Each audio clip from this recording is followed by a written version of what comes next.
Welcome to the Wincinnati 4th of July extravaganza. We'll get into more of the Bengals topics coming up next on the Wincinnati Podcast. It's an exciting time to be a Bengals fan. I'm Ace and Zim. We got a special show as always. The voice of the Bengals. Dan Ford, Willie Anderson, Corey Dillon. The name of this thing is called Wincinnati, and I'm not going to stop. Talk to us about that roller coaster season. I'm still gonna give you the same AJ. I'm gonna work as hard as I can to be the best. Always working ever since I met y'all boys. I gotta get your top 5 receivers. Better, man. It was good. Watch out for us. Welcome to the Wincinnati Podcast. I am Ace, he is Zim on this beautiful 4th of July. Hope you guys are having fun with your family. Hope you're on the grill, doing your thing, watching some fireworks tonight.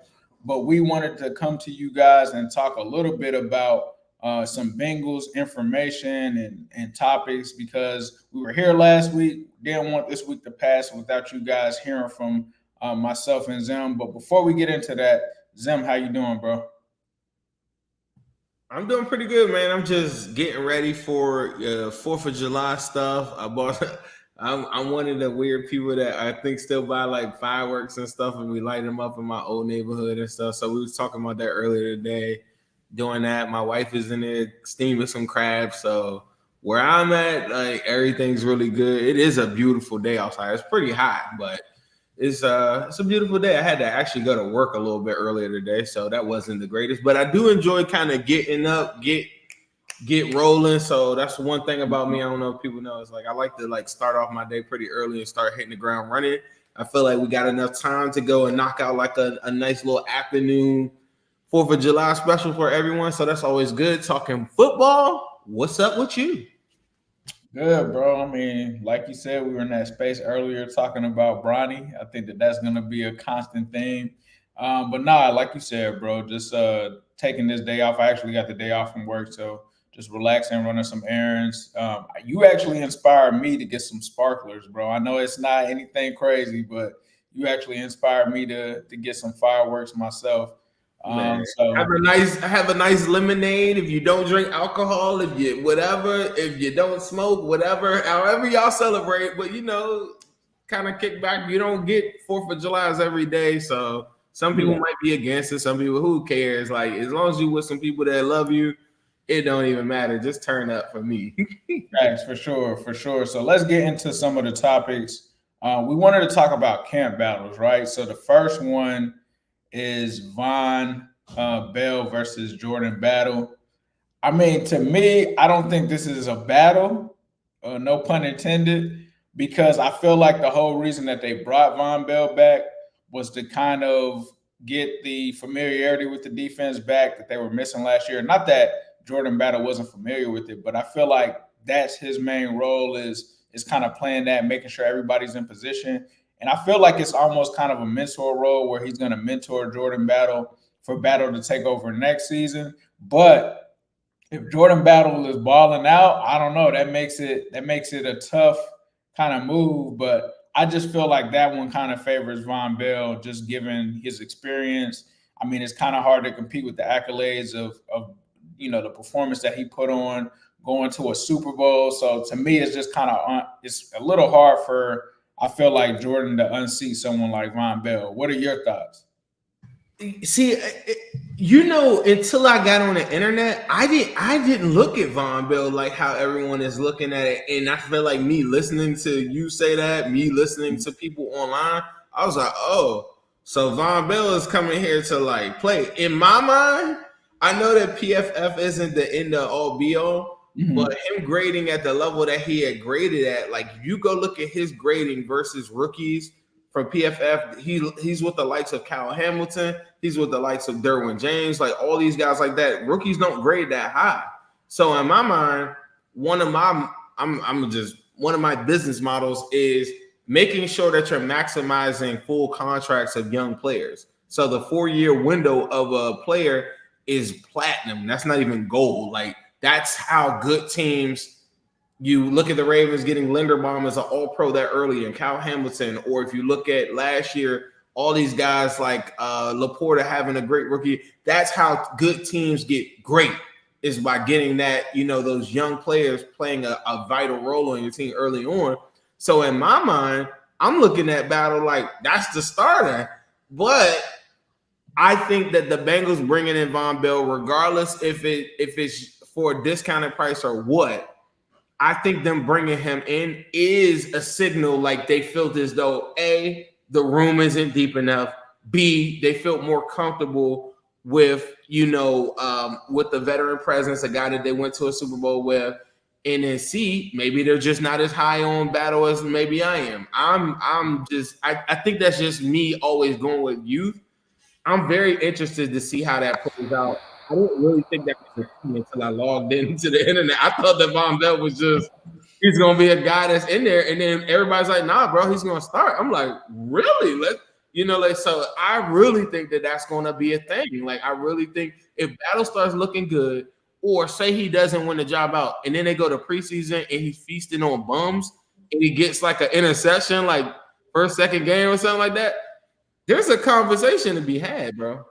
Yeah, no, I think that's possible. Like, if Von Bell comes back to this system and struggles, I think in that event, Jordan Battle could potentially take it.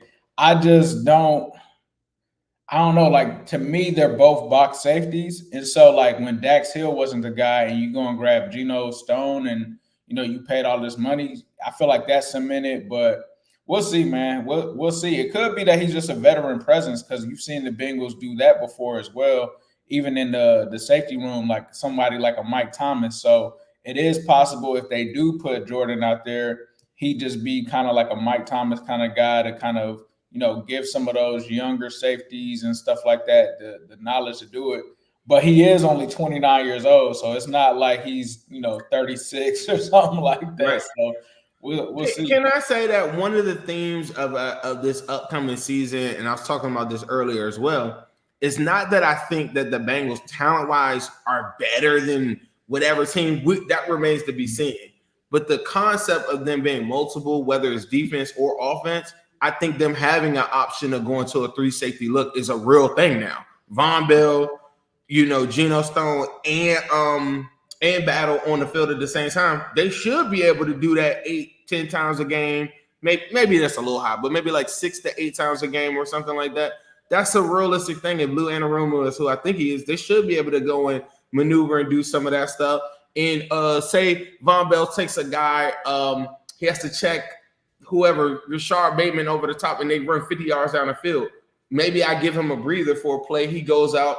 Here comes Battle for a play. And that's, I think it'll weed itself out. But for the spirit of, us talking ball, like, it's a fun conversation, I think, to talk about the next battle. I mean, all these battles. What's the next battle you have? Another one is a fun one. Dax Hill versus DJ Turner. So the thing that makes this kind of spicy is these are former teammates, right? And they're boys. They are like that. Like, they even talked about teaming up together in the NFL. Now they're in a position with Dax Hill moving the outside corner where they're literally competing against each other for that cornerback 2 spot. From what I've heard just from camp, seems like Dax Hill has, obviously no pads or anything like that, but Dax Hill has looked good at the outside corner. So to me, in this one, I still feel like it favors DJ Turner, because outside corner in the NFL is probably the toughest position, in my opinion, in football. Like, playing outside, having to line up against these guys. It's cool to try to line up against guys in practice, but when you're going against these actual guys in the league, you've got to have those skills. Now, Dax has played some outside corner, so it's not completely foreign to him.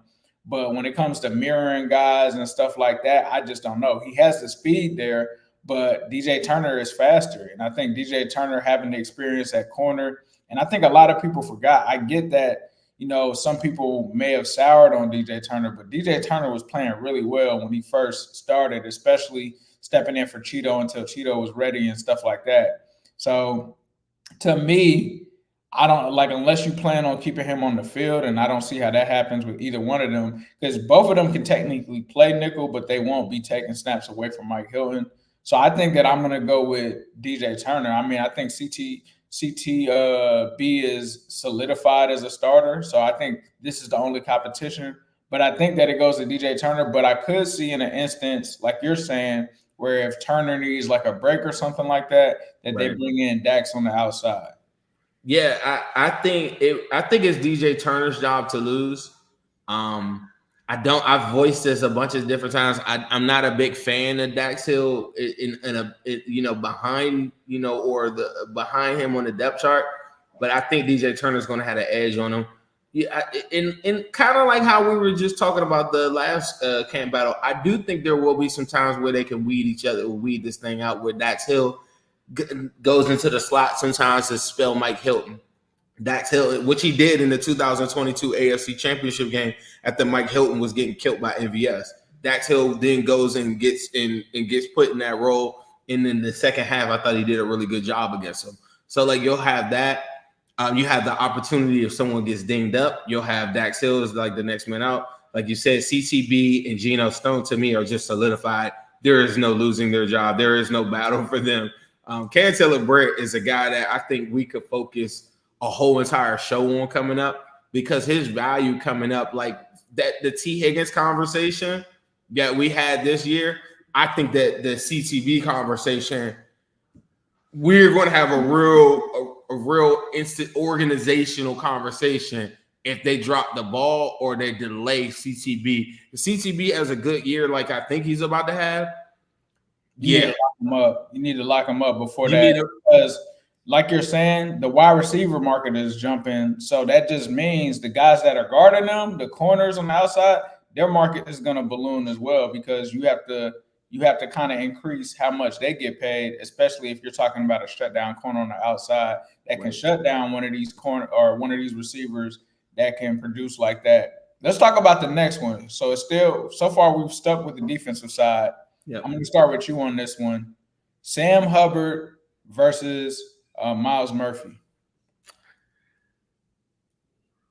I think that Myles Murphy, as a pass rusher, is going to win this job, and I think his ability to stop the run on the perimeters isn't a problem, but him being able to hold and being able to anchor on his side of the line is the thing that I think that they're going to consistently need to see, with Sam Hubbard being one of the best run defending defensive edges in football.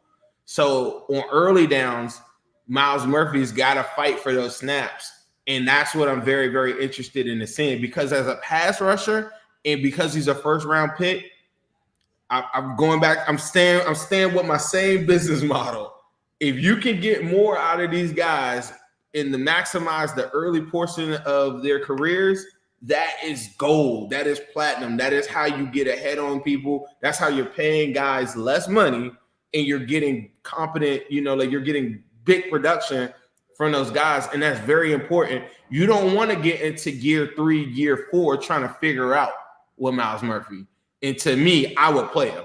Sam Hubbard is getting paid $10 million this upcoming year, so I understand that. But this is a rare instance to me where I just feel like if he showed enough, I think he should start. And I think Sam Hubbard would be more like in a Cam Sample-like role to me, where you're interchanging them mainly in run heavy scheme, run heavy games and stuff like that. I don't think that there's any game that Sam Hubbard as a pass rusher is giving you more than what Myles Murphy is. And I think Myles Murphy kind of showed that towards the end of the season. I know people will say Sam Hubbard was hurt. That's a whole nother story, but that's just how I feel, I guess, philosophically about like the whole handling, how it should go. How do you feel about it?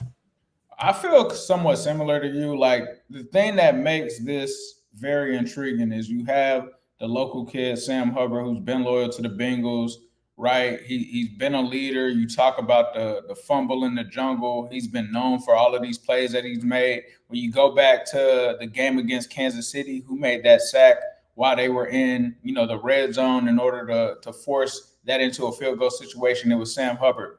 The issue with that is I don't know if he's still that same Sam Hubbard, and I don't know if he's ever going to be the pass rusher that's going to give you potentially 9 to 10 sacks or anything like that. I think he's a hell of a run defender. I think he sets the edge. And I feel similar to you. I think he'll win the job as the quote-unquote starter, but I think you'll see an even split in reps. And I think that you'll see Myles Murphy, like you're saying, more so on the passing downs.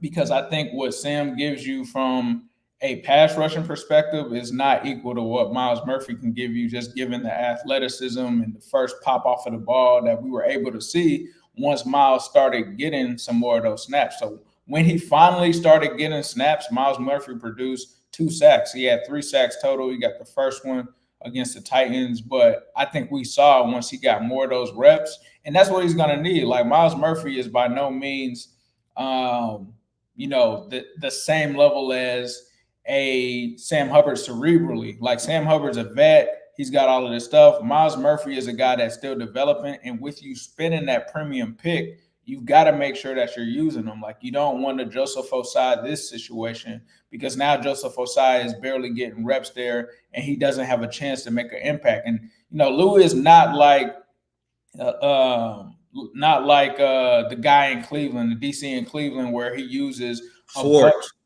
Schwartz. Thank you, Jim Schwartz. He's not like Jim Schwartz, where his rotation is super deep. And so for me, you got to get Myles Murphy those snaps, because I think if you had Jim Schwartz, I think you would see a lot of people rotating on the defensive line, but we haven't really seen that from Lou. Let me give you, I think Osai being hurt last year, I think Osai in a contract year, listening to some of his interviews in the offseason talking about how Trey Hendrickson has been working with him, I think if he's available, I do think that he gets a part of that rotation and you get the best out of him. And I do think that they're going to figure out, I think that, like, I get it. We were so high on Osai like the year before and all these different things like that. I understand that, but I really think that they're going to still figure out a way.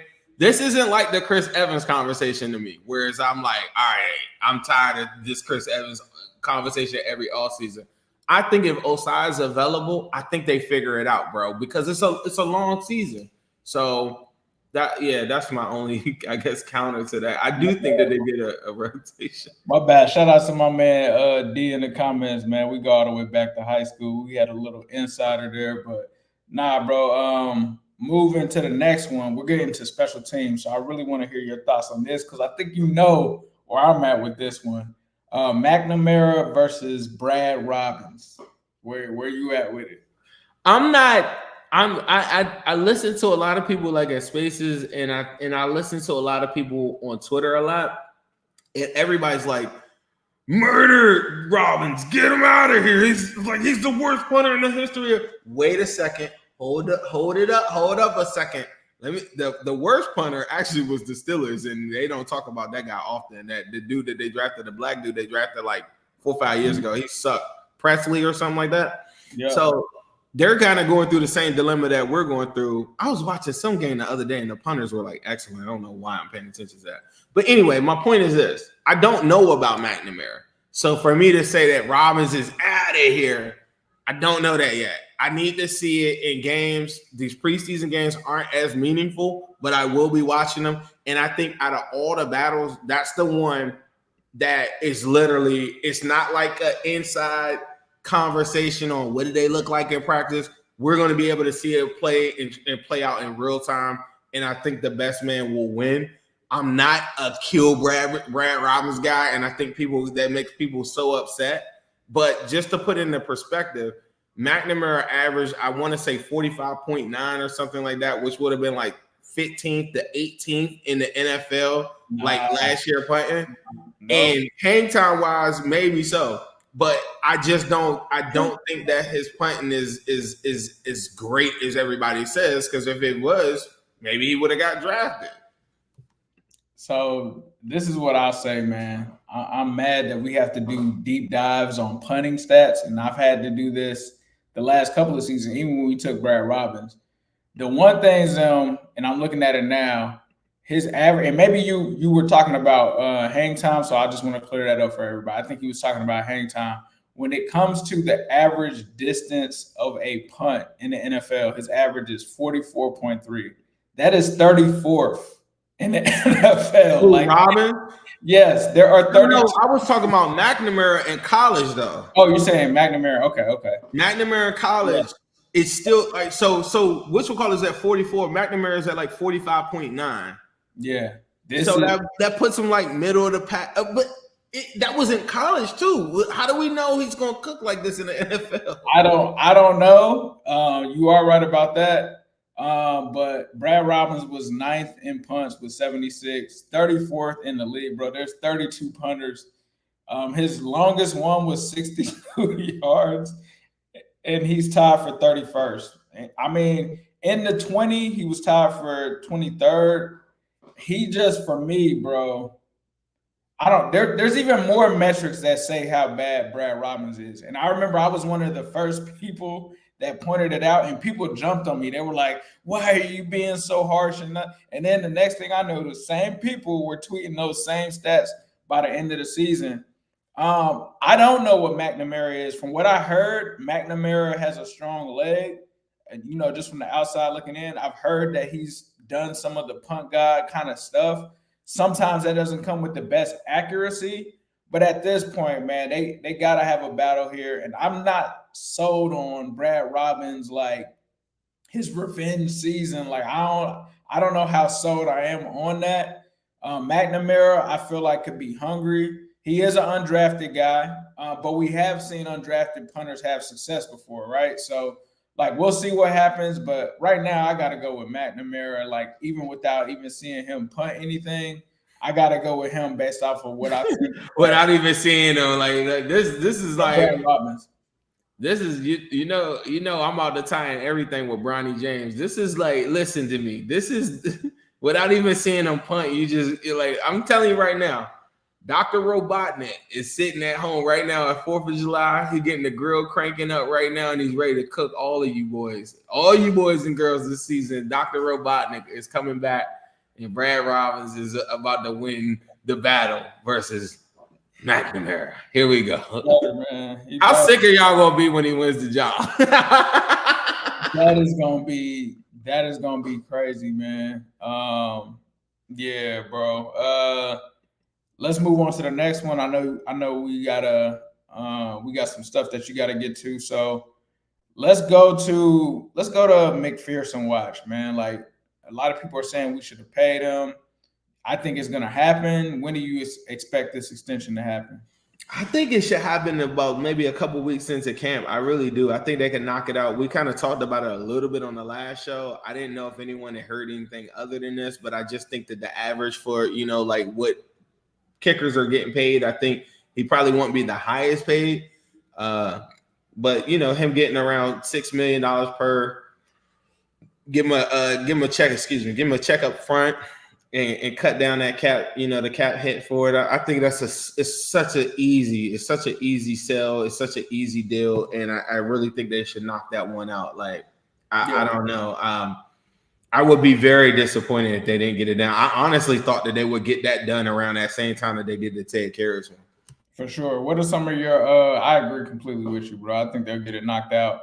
Bold camp takes. What are you thinking there? My bold camp take is that let's go back and forth. Right? My first one is going to be Jermaine Burton. I think is going to shine and look better than T. Higgins in camp. Mm-hmm. Like, I think he's going to look better. I think he's going to come out that. I was about to say something. I think he's going to come out there and kill and absolutely like destroy stuff and look like the second best wide receiver on the team. Because you got to think Jamar Chase isn't going to go 100 miles per hour, and he's going to have crazy catches, and there'll be moments where he'll cook.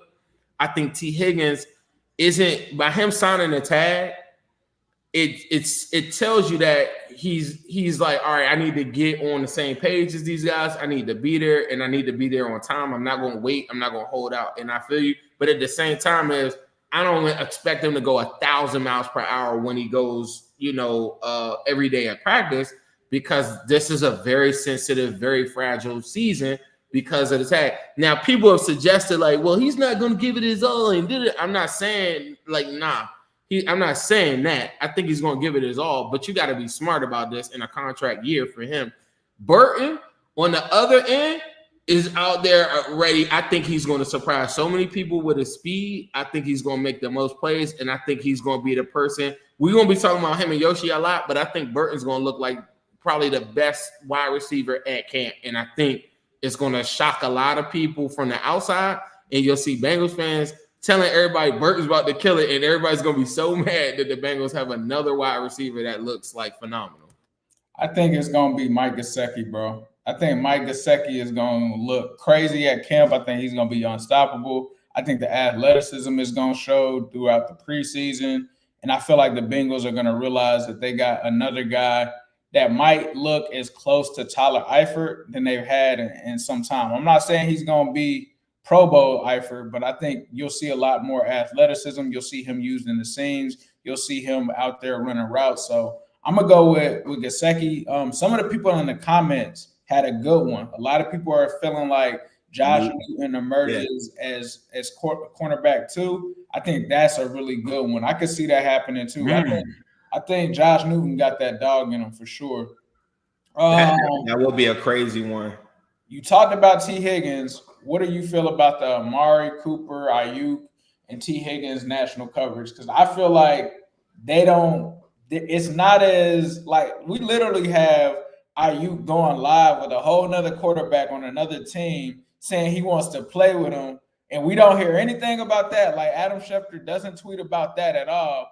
But anytime something happens with T. Higgins that's not even like out of the norm, we got T. Higgins at his camp saying that he was going to be there for the Bengals stuff. We got him signing his tag. Nothing. You don't hear nothing about Amari Cooper at all. Like you wouldn't even know that that's a strange situation because there's no national coverage on it.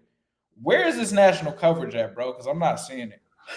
This is a deep-rooted conversation, and I don't know if I asked you this before, but I don't know exactly what made you want to create New Stripe City. You know, for me, I was dissatisfied with the level of confidence from our fans. Yeah, I was very dissatisfied with the coverage of our team. Yes. So when I first started on Instagram and stuff, and you took your route on YouTube, I'm pretty sure you had to have some of that in you. Yeah, for sure. They never talked about the Bengals. I like seeing them say the year that Carson retired, seeing them say that not even Andy Dalton was our quarterback, Jordan Palmer was going to be our starter, was just like I couldn't do it anymore, bro. At the time, I was heavy on Instagram a lot, just out of like pure, pleasure and personal reasons, like just going on Instagram. It was me and like one other page that had a Bengals Instagram page. Now there's like 1,000 of them. But at the time, there wasn't people showing like highlights week to week or showing how good AJ Green was. And part of it is, without making this like a deep psychology thing, our fans are a small bit of like, they deserve a little bit of the blame in this sense. Anytime something doesn't happen the way that they want it to go, you got to think people like me, people like Ace, people like you're not going to get that from writers, right? Because they're doing their job. But the people that are here to like not be homers, but to actually like show different things in a positive light or speak on different things. If I were to crash out, if me and Ace were to come into the show, this is why I always tell people this is the same thing about the Mixon situation, same thing about the T. Higgins situation. Is that if all the positive affirmations that could be instilled from people like me and Ace are then crashing out like, man, we should just trade T. He don't want to be here. Get him out of here. That's a small piece of the puzzle because if those people aren't the bigger proponents of keeping T. Higgins, then naturally, that the mass media and everybody isn't going to show us that way. So if there's a guy on Twitter that has 10,000 followers, 5,000 followers, another guy that's got 80,000 followers, and their message is trade T. Higgins, then it circulates among the Bengals fans really fast. And then the outside people are all saying, well, we need T. Higgins. We need him. And so you don't see that sometimes with other fan bases. I feel like the Browns and the Steelers fans, no matter what, they could be terrible. They're always like, we're going to beat you. The Browns are never going to tell you that they suck. They're never going to tell you like none of that stuff. The Browns fans are insane. But they wouldn't let a T. Higgins situation even hit them and be like, yeah, we got to trade him. Like, they think they're only going to tell you like positive. And it's super annoying to me sometimes, but it plays a part in the conversation. So then when the national media gets hold of something, a guy told me on Twitter, he said, well, it's T. Higgins. I mean, he was saying he wanted to get traded the whole I said, no, he wasn't. The whole time he kept on saying, I want to be a Bengal. He give interviews talking about how he's built connections in the city. And then his agent, as a ploy for getting traded, then put out the statement that he's requesting a trade right before the draft because they're not getting the demands that they want. The Amari Cooper one and Ayuk is so different to me, where those are two teams where I think the 49ers their fans don't care as much because they're the 49ers and they got probably the best roster in football, right? So they're like, well, if you get traded, like, who cares? And even though that's a bigger, money-making franchise, I don't understand why they don't get the pressure of the Ayuk thing. Even like he said, what Daniels talking about, he had Daniels in the room saying, yeah, I mean, it's a quarterback right here. Can you imagine if T. Higgins did that? He didn't do none of that stuff. And I just feel like it's so important. And I tell Willie this all the time. I tell everybody this all the time. It's so important that when our players are good and they do play here, that you do recognize that they are good. And that's the thing, because then when you get in situations like this, the media isn't going to be in your favor. And I think the T. Higgins thing is crazy to me because he never was out there saying, like, I don't want to be here, like, trade me. He was never vocally saying these things, but they treated it like that. And I don't think that the fans, like, crashing out as soon as they heard one thing they didn't like. Same thing with Trey Hendrickson. You hear one thing you didn't like, and it's like, oh, nah, we need to trade him. Like, what can we get for him? It's like, let's sit back for a second. Let's get all the information. And I just think that people are sitting back with the Amari Cooper thing and just getting the information and saying, oh, well, we'll see how it plays out. Where it was the T. Higgins thing, everybody in their mind was telling you he's gone. He's not going to be a Bengal. And that's the part that blows my mind. I don't get that part. I just don't understand why everybody just assumed he was gone, knowing our ownership group doesn't play that. Right, for sure. Well, I know you got to go, Zim, so we'll go ahead and toss it to our sponsor, Midwest Best Barbecue, for some of that tasty food. They're not going to be open today, but make sure you check in with them at Midwest Best Barbecue. Waves is so smooth that you need it. Ace and Zim will keep us up on that Bengals news. And when they get it lit, Midwest Rescue is the move. On our way to make it through the grid. Kickback waves is so smooth that you need it. Ace and Zim will keep us up on that Bengals news. And when they get it lit, Midwest Rescue is the move. On our way to make it through the grid. Waves is so smooth that you need it. Ace and Zim will keep us up on that Bengals news. And when they get it, Midwest Rescue is the move. On our way to make it through the grid. Kickback waves is so smooth that you need it. Ace and Zim will keep us up on that Bengals news. And when they get it, Midwest Rescue is the move. Shout out to Midwest Best Barbecue, 669 Justice Court in Loveland, Ohio. They got the Uno wings. They got the CTB wings. They got it all. Any of your barbecue needs, definitely be sure to hit them up. They just recently won the Best Wings in Cincinnati award. Check them out. They got it all there. Make sure you guys are locked in. But thank you guys so much for tuning in to the Wincinnati Podcast. Before we get out of here, Zim, was there anything that you wanted to say? I was just going to say, tell everybody have a great holiday. Whether you celebrate it or not, just have a great day. We're going to try to get a little bit more consistent. We're definitely giving you one a week, but continue to support us. If you saw this tweet on Twitter about the show, please make sure you retweet it. Make sure y'all give us feedback after the show. I like answering. I've been trying to be a little bit better at answering some of the questions and comments. I'm going to get Ace in it too. After the show is over, we'll go in the comment section. So if you got a question or you got a thought on something that we said, make sure you give us some feedback, and I'm going to try to answer as many as I can. I've been doing that a lot lately, so appreciate everybody that has been dropping those in there. Yup, follow Zim at Zim Hude. Follow me at New Stripe City. Follow the podcast at Wincinnati Pods. And make sure that you guys leave us a review that helps other people find the podcast. We appreciate you. Have a good 4th of July. We out. Yes, Earthy. It's an exciting time to be a Bengals fan. I'm Ace and Zim. We got a special show as always. The voice of the Bengals. Dan Ford, Willie Anderson, Corey Dillon. The name of this thing is called Wincinnati, and I'm not going to stop. Talk to us about that roller coaster season. I'm still gonna give you the same AJ. I'm gonna work as hard as I can to be the best. Always working ever since I met y'all, boy. I gotta get your top 5 receivers. Better, man. It was good. Watch out for us.